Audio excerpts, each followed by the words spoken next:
Yo, what's going on, man? It's your boy Dan Diddy, man, and this is a R.U.L.E retrospect. I did the R.U.L.E Rose, which is more of a formal thing.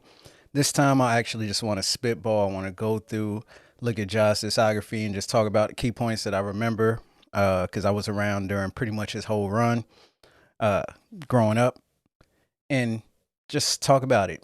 A lot of people don't really, for the old heads like me, kind of like get a chance to reminisce. I can leave y'all thoughts down in the comments of these key pivotal points in his career.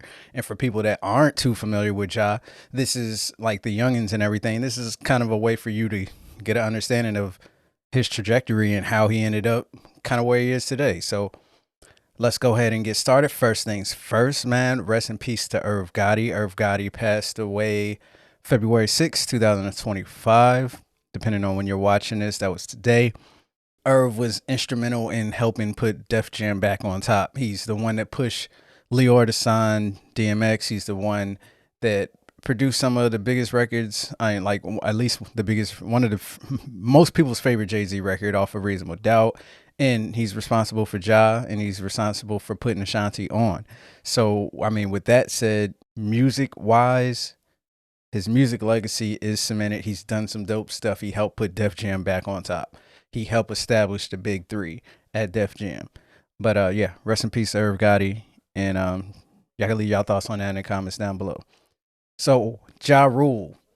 The very first time I personally heard R.U.L.E, it was Mike Geronimo. The Usual Suspects. Back in the day, it was on the How to Be a Player soundtrack. And I remember hearing X was on that song. X was the reason why I checked out the song.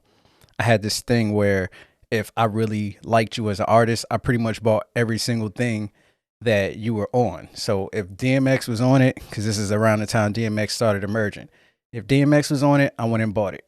So the How to Be a Player soundtrack has some pretty cool songs on it. I went ahead and caught the How to Be a Player soundtrack. R.U.L.E had a verse on there, and it kind of made me pay attention. But at the same time, I also wasn't like, that wasn't my main focus. My main focus was X, but I was still listening to Ja. And I kind of just took notice and said, okay, he's pretty dope. I'll keep an eye out for him. Not too much later after that, he kind of jumped on a few songs here and there. He was on the Streets is Watching soundtrack. He was on a song called Murdergram with Jay-Z and DMX. Murdered that verse. And then he also had a song on the Rush Hour soundtrack called Bitch Better Have My Money, which was also pretty cool. And I thought that was actually really good. But the one that really, really made me pay attention to Ja was on the Belly soundtrack.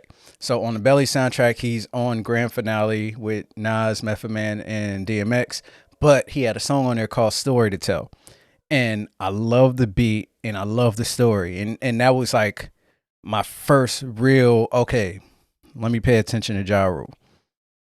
From that point on, I was locked in. He was on DJ Clue's The Professional. I mean, I got the track list up here. He was on the Life soundtrack. He was on the Black Gangster soundtrack. I had all of that stuff. We had the Volume 2 come out, and obviously he gave Jay-Z the Can I Get a F.U. song. And from that point on, man, it was on for Ja. If y'all hear some squeaking in the background, my dog's down here playing with a toy, so forgive me for that. Not too long after that, we got the debut album from R.U.L.E, Venni, Vecci. I actually left school early to go buy this album. I believe I was a sophomore in high school. It was a Tuesday, and I would wait until lunchtime every single Tuesday, and I would walk around across the street. I was living in Virginia Beach. I would go to Pembroke Mall, and there was a FYE music, and there was another music store in there too. I can't remember what it was called, but I would go across the street. I would go to the mall, and I would buy pretty much everything that came out from anybody that I like. I used to spend all my money on albums. Anybody that knew me back then could tell you, could co-sign. And Venni, Vecci, I popped it in. First thing I listened to that January. Well, it says June 1st, but I don't recall it coming out in June. Anyway, school in Virginia Beach definitely ends like mid-June, which sucks. But anyway, I picked up the R.U.L.E, I popped it in, and I initially ended up like, I remember loving this album from the first time I heard it. Looking at the track list, you know, the intro was really cool. It kind of had the little marching theme. overall, I think hip hop has some corny skits from time to time, and I don't feel like this album isn't uh any different in that way. But the intro for this was dope. I always thought that We Here Now was a great song to start it out. Black Child sounds great on the hook.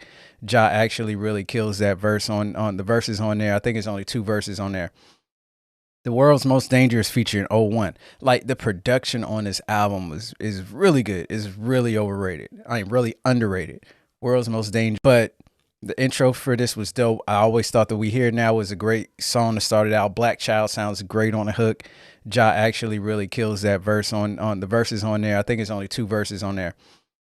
The World's Most Dangerous featuring R.O.S.E. Like the production on this album is really good. Is really overrated. I mean, really underrated. World's Most Dangerous featuring R.O.S.E. R.O.S.E. actually has a verse on there. It's actually really good, but R.U.L.E sets it off. Great beat, great hook. I love the melody singing with the growly voice. Like that joint is dope. You can't get away from that. Let's Ride is a dope record. Dope enough that they did a remix to it for the Light It Up soundtrack that actually has a music video. It's really, really dope. That song, all of these songs that I mentioned so far, these are all just album cuts. And they didn't necessarily play on the radio. We didn't have Spotify and everything back in the day. You had to listen to songs on the radio. Or you had to have a book bag full of CDs. That was me. I would have a book bag full of CDs in it. And Let's Ride was one of those songs that I would always put on. Holla Holla was actually the first single, but it wasn't really that popular on the East Coast like that. It was cool. I remember it being on 106 and Park from time to time, but from my understanding, this song blew up on the West Coast. And if there's anybody in from the West Coast, maybe they could vouch, maybe they could explain how this song rides over there. I mean, it has the Low Riders on in the music video. They're in Rio de Janeiro in Brazil. Kill 'Em All was one of the favors that Jay-Z did for the Can I Get a FU song. He's on the song. He only does the hook, but the verses on this is dope. If you actually watch this video is part of the Is Murder, I believe, right? I believe it starts off with Ja doing his verse from Is Murder, and then it goes into the Kill 'Em All video. It might be a half and half type thing.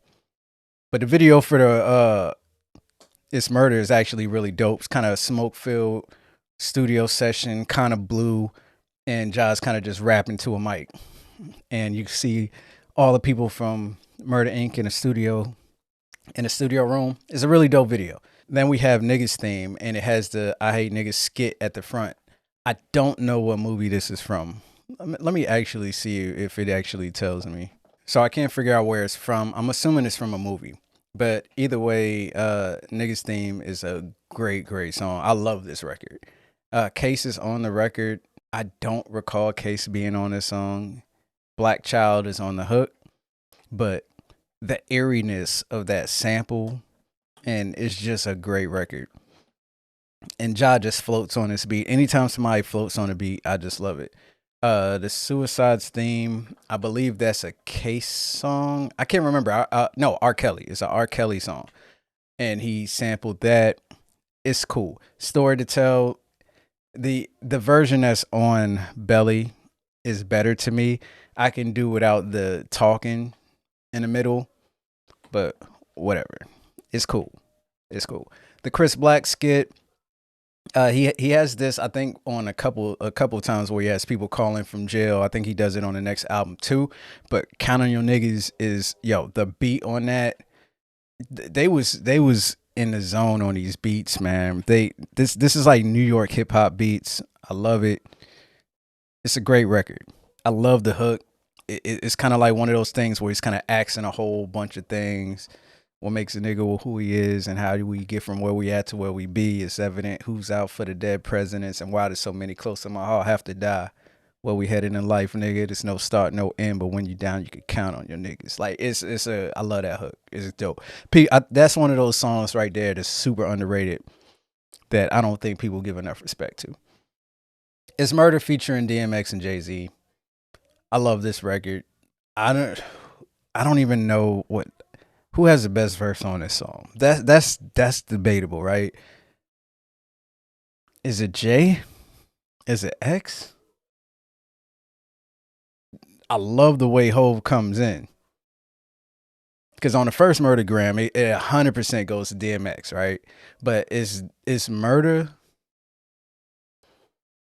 Ja floats on this song. I just love when Jay says, "Me die before you, you lie to you." And niggas is dead off the hits I approve. Shit, I got the feds wearing riot suits. Like, it is so fire. But who has the best verse on this Murder? Let me know. E-Dub and Ja. Now, Eric's sermon on this beat, fire. I love the way he flowed. The way that they just kind of go back and forth on their E-Dub and Ja. I for now I got forget peep game. Yeah, like it is so smooth, and I even love the way they play in the hook with the sample. Like, didn't I tell ya? E and Ja top dog. It's dope. The 187 Murder Baptist Church. I actually like this skit. It's annoying. It's kind of corny, but it actually works.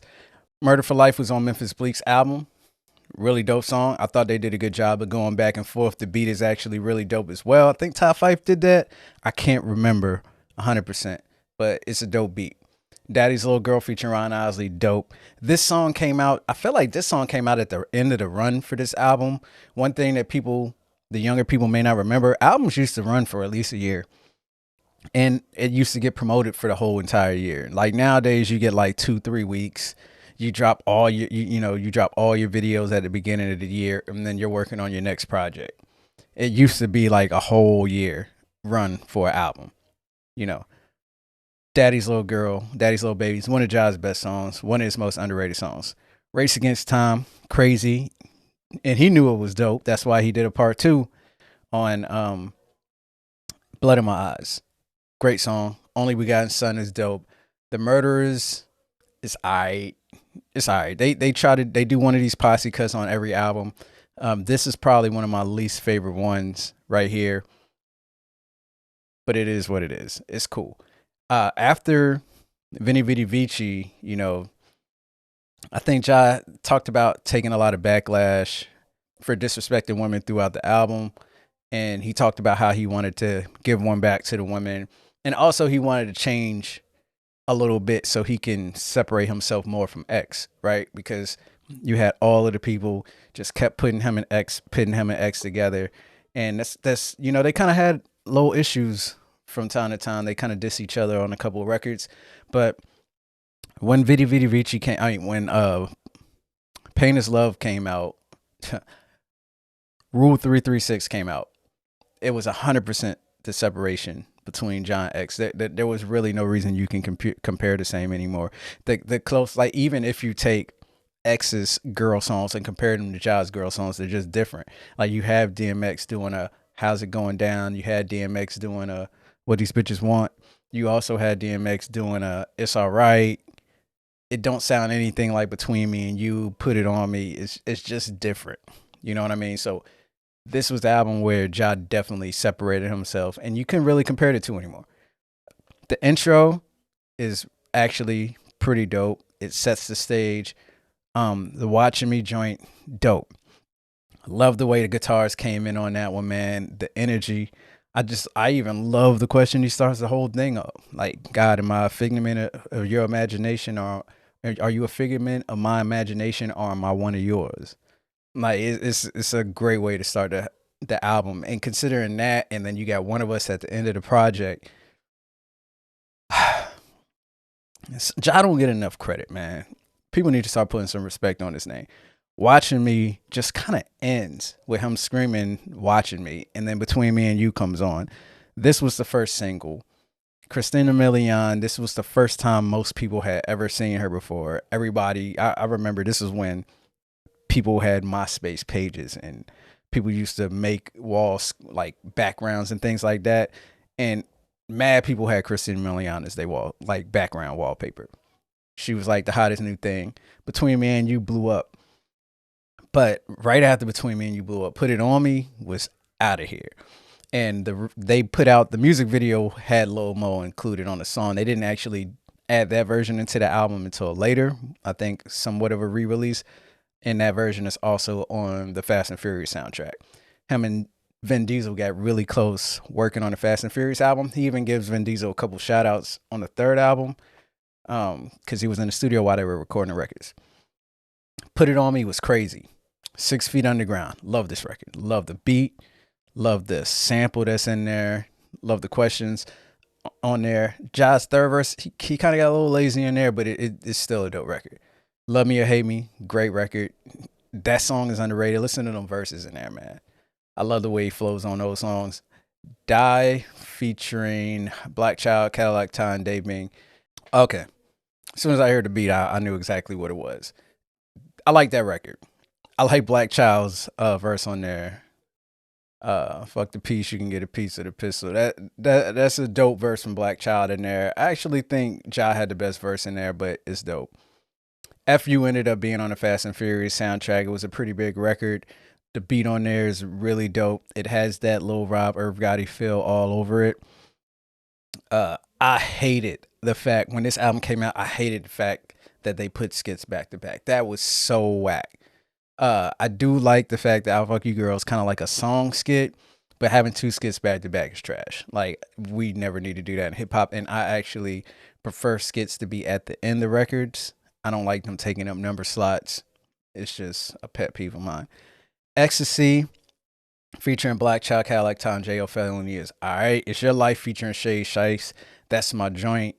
I Cry featuring Lil Mo. It's dope. Music video for that one is dope. One of Us is one of Ja Rule's best records, best concepts records. I just love the way he just flips the script on the whole thing. Like, hey, God, if you was living the life that I was living, how would you handle things? You know what I'm saying? Like, he has like kind of that Freeway line. Freeway on What We Do talks about how what he'll do if his family ain't got nothing to eat, when he stopped working and the stomach stopped growling and he stopped working. Like, that joint, Ja Rule kind of has one of those on there where he talks about how, would you hang up the phone, Lord, pick up the chrome, Lord? Can you could you blame me, Lord, for needing to feed was yours? Got a life that you love, but you still lost horse, and I'm supposed to judge you on earth where Ja Rule is underrated, y'all. People be disrespecting Ja, for real.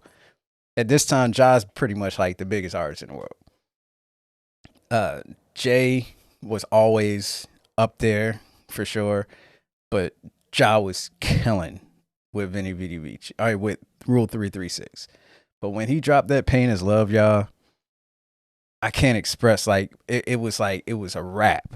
Murder Inc. was like the top for at least that year, because you had Ja, you had Ashanti, you had the joints with J-Lo. J-Lo was on fire. Everything Ja was touching. The What's the Love record for Fat Joe. He was just untouchable. But the Pain Is Love album, the eeriness of the Pain Is Love beat, the way he's singing in the intro, I'm crying everyone's tears. The Dial M for Murder, I think that's Ashanti hitting that note in there. I don't know anybody that don't love that song. It was so dope. Cam took it for his Purple Haze album. Not Purple Haze, Come Home With Me album. That joint is dope. Living It Up with Case is crazy. Everybody loves that song. Shout out to Stevie Wonder. The INC featuring Black Child and Top Murder. And the Shanti on there. Dope. Always On Time was dope. Down Ass Bitch was dope. This album right here, this is Ja Rule's best album. Hands down. Always On Time was fire. Down Ass Bitch is fire. Never Again is completely underrated for Ja Rule. The Worldwide Gangsters record is alright. I'm Real featuring J-Lo. Dope flip on Rick James. Mary Jane was out of here. Smoking and Riding is a dope record. X featuring Missy was on the Violators 2.0 soundtrack, I believe. If it wasn't Violators 1, it was 2.0. Crazy. Lost Little Girl was kind of like his Tupac type thing, but not quite. This is probably the worst song on the album, and I'd say so because of the beat, not because of the lyrics. I actually like the hook. I like the story, the vibe. So much Pain featuring Tupac. I remember there was so much flack over this album, over this record. My oldest brother, who passed away, hated the fact that Ja did this. He absolutely hated it. But I think the song is actually pretty dope. And I have no issue with Pain is Love. I love this project. I think this was his highest moment. His highest moment. And not long after this, that's kind of when 50 came on the scene. And for those that weren't necessarily around, when 50 came on the scene, Ja couldn't necessarily respond because there was an investigation going on in the Murder Inc. and he didn't want to incriminate himself. I mean, their label was called Murder Inc., Murder Incorporated. He was cool. He had people in their group that was tied to Supreme Griff that was cool. There was a lot that he couldn't talk about, and it was like 50 was hitting him like a battering ram. You know what I mean? And then we ended up getting the Last Testament album. So it was kind of like his way of slightly trying to ignore it. He kind of like threw some jabs here and there, but I feel like he took some steps back on this album. Thug Lovin' is dope. Mesmerize is dope. The Pledge featuring Nas is dope. The Pledge remix here. But aside from that, man, there's this Rockstar is actually not bad. This album was one of the albums like I kind of was like souring on Ja's music for this album, not him overall. I'm not like one of the fans that straight up abandoned him when 50 started ramming him, but that's what 50 did. 50 came for him. He had the Wankster song, he had Back Down, and nobody had kind of like attacked nobody at that scale in hip hop yet, right? I mean, we had we had the Cannabis and LL Cool J thing, which was probably pretty big at the time, which pretty much put LL Cool J back like in his spot. But this was different because 50 had the backing of M, 50 had the backing of Dre. So and it was perfect timing. My man just recovered from being shot. He had got Diesel in the Club was a hit record. Wankster was a hit record. Eminem was scorching hot. Dr. Dre was pretty much still looked at as the best producer in hip hop. He just had so much. It was the perfect moment. 50 just landed and took over the game. And I personally think that Josh should have never responded. But that's like hindsight looking back. He kind of ignored it initially, but I guess that he got too much and he felt like he had to say something. So 50's on his reign. Ja drops Blood in My Eyes. And man, I just remember when his album came out, me and the homies at the time, we were just kind of just like, bro, you spent too much time talking about 50 on here.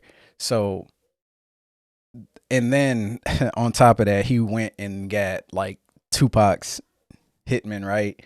He went and got Napoleon and he got Fatal Hussein, right? I think it's Fatal Hussein and somebody else. But it just felt weird. And then the music videos, he even kind of was like posturing like Pac. And a lot of us didn't like it. It's like, no. Keep making your music. Crown was dope. Clapback was dope. Race Against Time Part 2 was dope. I actually like parts of Things Gonna Change. Niggas and Bitches is actually, it's not bad. This album is kind of like the It's Murder freestyle is unnecessary. The rap featuring Hussein Fatal is not necessary. Things Gonna Change is cool. He messed up when he had mentioned M's daughter in the song though, because after that it just took a really bad turn. But in hindsight, it wasn't the worst thing that could happen. Like up until the Drake and Kendrick battle, it seemed like it was kind of like the worst beatdown you could have had for a rap battle. But it was all good. Blood in My Eyes came out. It underperformed. But Crown got a lot of play. Clapback got a lot of play. I recall Clapback being played in the clubs and things of that nature. And fans kind of just turned their back on Ja. Like straight up. It just seemed like because 50 said so, people all of a sudden didn't like Ja. And it's kind of crazy when you really look at it. Like Ja had given us hits up to that point. and fans just straight up abandoned. I'm talking about Always on Time. And these songs still go hard to this day. And it looks like a lot of people have gotten over it because he does festivals, he does stadium tours and things of that nature overseas. And they call him out. I think what they had him in Something in the Water out in Virginia. Pharrell had him and Ashanti out there, and they did like a 40-minute set back and forth, nothing but hits. And people just fell off a cliff and just started supporting 50. But it's cool because what ended up happening, Ja kind of disappeared for a little bit, just kind of went undercover, and then kind of got back in his pocket, in my opinion, with R.U.L.E. And R.U.L.E is actually really good. So the Last of the Mohicans song featuring Black Child, it kind of was like a back to form for him. And he kind of took a Jay-Z approach. And what I mean by that is Jay lost the battle to Nas.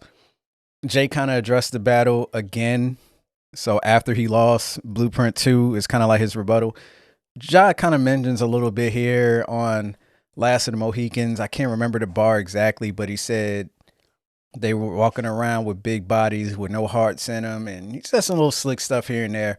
But overall, with this album, he stuck to the music. And that's what people wanted from Ja to begin with, I think. And because the response was just so delayed. And with a delayed response like that, being like, I think almost a full calendar year, it's like nobody wanted to hear a whole dedication album. Nobody wanted to hear a response album, if you get what I'm saying. Wonderful featuring Ashanti and R. Kelly was great record. This was kind of like a swap. So R. Kelly has a song on his Chocolate Factory album called "Been Around the World" that Ja Rule's on. I love Ja's verse on there. It is dope. Love the song actually. If I ain't heard "Been Around the World" off the Chocolate Factory, that's crazy. Y'all should definitely go check that out. What happened was R. Kelly was kind of banished from hip hop. I mean, from R&B. You know, the whole thing with Aaliyah, the tapes that came out, some of the allegations had surfaced. He was kind of banished. And I can talk about this on an R. Kelly video, but truth be told, he dropped some hit records. Everybody forgot.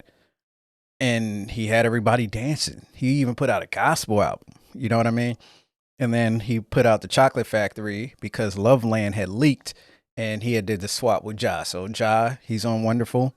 Great record. Love the song. R. Kelly's verse on there is fire. R. Kelly writes like a rapper, but he's a singer.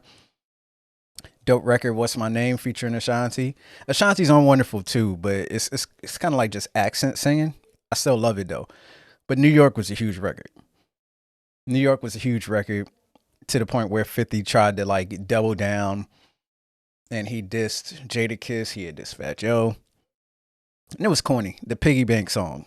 Piggy Bank, corny record. I never really was a huge fan of Piggy Bank. I think people overrated that song just because it's just a response. It's a diss record, so people kind of like give it more credit than it really deserves. Back to R.U.L.E.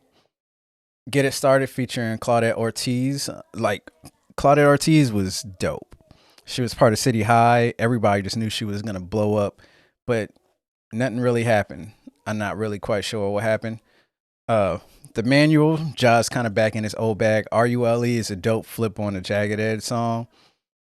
Can't quite remember the name of the song, but I felt like it's on J.E. Heartbreak, number 2. Don't quote me on that. But R.U.L.E. dope record. Caught Up featuring Lloyd. They ended up doing a music video for this later on. Gun Talk is dope. It's funny though, because Gun Talk kind of reminds me it kind of reminds me of the joint off 50's Massacre album. Guns Come Out. Kinda.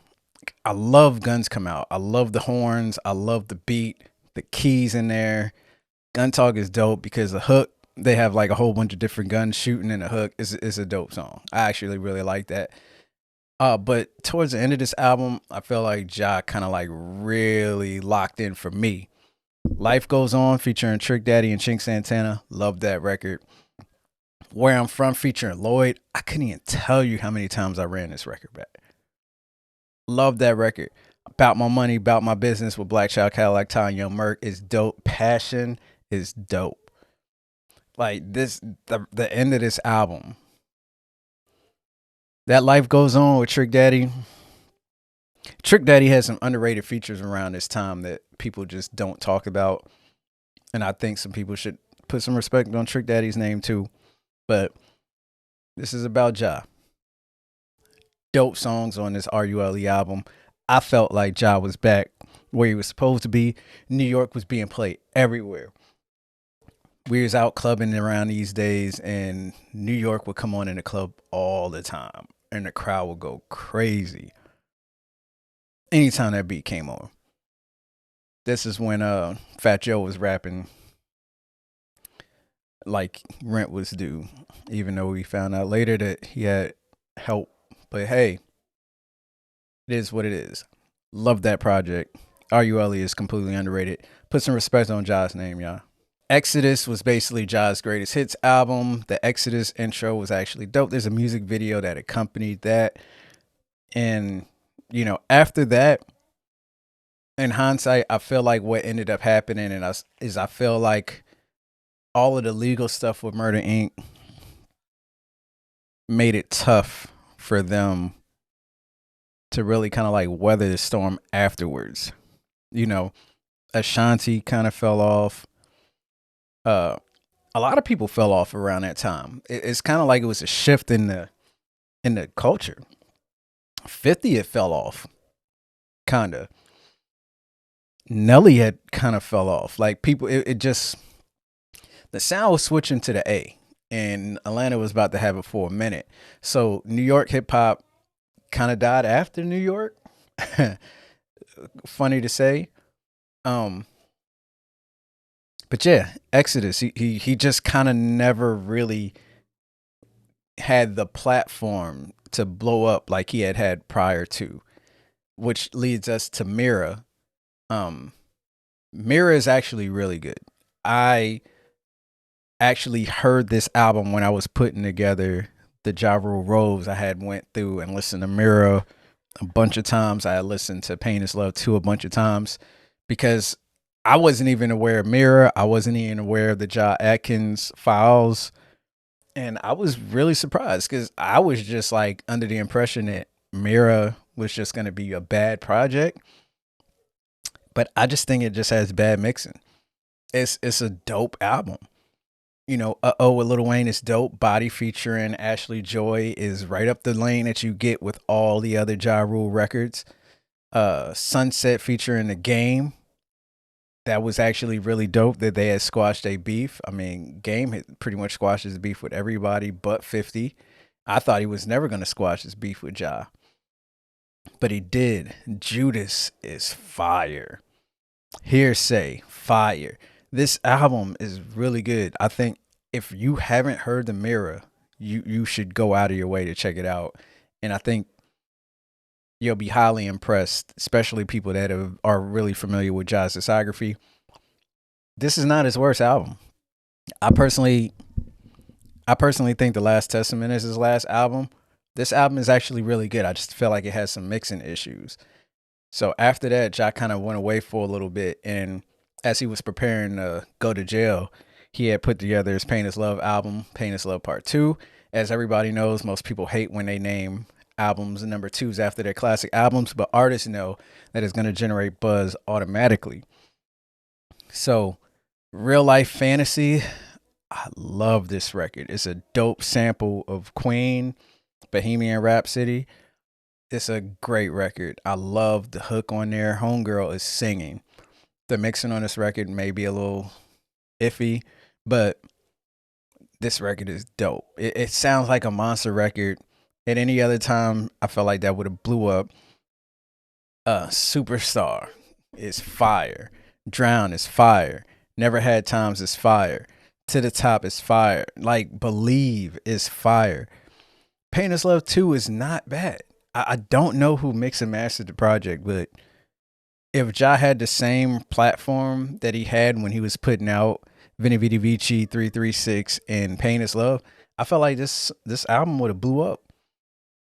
I'm not quite sure what went wrong, but I definitely think something it has something to do with the foundation of the way Def Jam just imploded. Leor left or got let go or whatever. Kevin Lyles left. Russell left. Rick Rubin wasn't really messing with them. After Jay and L.A. Reid kind of came in, it was all South. It was all the South. I mean, Rihanna, Jeezy, Ross, Jay. That was it. That was Def Jam. And, you know, uh, Jay Z had let DMX go. Ja was off the label and he was doing his own thing. So, Pain is Love 2 is a dope project. And, you know, I talked about it in the Rose a little bit about Ja doing some business ventures. You know, some of that stuff is actually really good. I did want to go over some of Ja's features. Some of this stuff is actually really dope. He did a song with Blackstreet and Janet Jackson featuring called Girlfriend Boyfriend. That was actually really dope. He was on Live My Life from God's Favorite from Nori's album. That song was dope. He had wrote Rainy Days for TLC. And TLC didn't get the record. It's funny too, because if you go and listen to Rainy Days now, you can hear it. Ja even wrote references to waterfalls and some of their old records. And Mary didn't change any of that stuff. She just left it in. Ja tells the story about how he was playing the song. I think he was playing it for L.A. Reid. And then he said Mary kind of stuck her head in, heard the record, took the tape, took the disc and left. And he didn't have another copy. I think they were playing it for T-Boz on the phone when Mary came and stole the record or took the record or whoever. But in hindsight, I felt like Mary was the best choice for it. But listen to them lyrics, y'all. Go back and listen to Rainy Days, and you could 100% hear that it was for TLC. 100%. As we do know that Irv Gotti did have 2 compilations. He had the INC and he had the Murderers. All Ja Rule's records on those are actually really dope. I mean, he's had songs with LL Cool J. On LL Cool J's Go album, he's on Back Where I Belong. I love his hook on that. It's a dope hook. He did a lot of songs with the MZA. He is on Fabulous song Ride for This. He does the hooks. A lot of people were calling Ja for hooks around that time. Him and Ashanti obviously linked up a lot. They did a lot of songs together. He did some great records with Lloyd. A lot of songs with Nori. He's worked with DJ Khaled. He's worked with pretty much anybody that you could think of, man. And Ja Rule is a legend. You know, he just did the New Year's Eve ball. That was really good. And at the end of the day, man, I just feel like we shouldn't allow people to just make people turn our back on people music wise. Like that was stupid. I don't know how that happened. I don't know how it flipped. I felt like I was the only person that I knew that was still listening to Ja. Like people would be like, "Oh, you listening to Ja?" And I'm just like, "Bro, I listen to Ja. I listen to 50. You know, just because LL Cool J beat the bricks off Cannabis don't mean Cannabis don't got no fire records. Buckingham Palace is still crazy. Cannabis BC, whatever the record was called from his second album that flopped, that song was fire. Cannabis's verses is dope. Like you can still support people that lost the battle. I don't know how we got to that point. It was really weird. 50 changed that kind of like the culture of hip hop in a bad-ish way, you know. And I do like 50. I do respect 50 and what he's done for his career, but I do think he's done some destructive things for hip hop. I got a video that I'm working on for that. But overall, man, Ja's dope. He's got plenty of hit songs. Does he have a classic album? I don't think so. The closest is Pain is Love. My perspective for a classic is like every song's got to be really, really good. There can't be no skips, even if it's a song that I'm like, look, this ain't for me, but I understand that it fits this. And I felt like I felt like Pain is Love has 2 songs that it's just like kind of like we didn't need them in the skit thing. That's an L for me. I don't like the skit thing. But yeah, man, that's my retrospect on Ja Rule's discography and his career. I think he's had a dope career this far. If Ja puts out a new album tomorrow, I'm gonna check it out because my man can still rap. He looks great. He's in great shape, and much kudos to him. Much love to Ashanti. Love when they work together, man. They make some classic music. I felt like if they did a joint album, people be rocking out. People kind of miss that like music that you could, like hip hop music you could play when you were riding with your significant other, and y'all could kind of like sing back and forth like the Ja and Ashanti stuff. That stuff is just really dope. But yeah, let me know in the comments down below, when was your first experience hearing Ja? How did y'all feel about the Ja 50 beef? Did you stop listening to Ja about that? And one other thing to note is Ja told us showed us how to take a loss, a bad loss. You go ahead, you take the L, go away for a little bit, come back with some fire music, and everybody forgets you. You don't put a lawsuit out, and like that ain't hip hop. That's not how you take an L. But yeah, throw your comments down below, man. I'm gonna go back and do retrospects for all of my other favorite artists that I've been doing roses for: Bone Thugs, Rihanna, Jermaine Dupri. I'm gonna hit all of them. Tell everybody how you feel about Ja. Peace.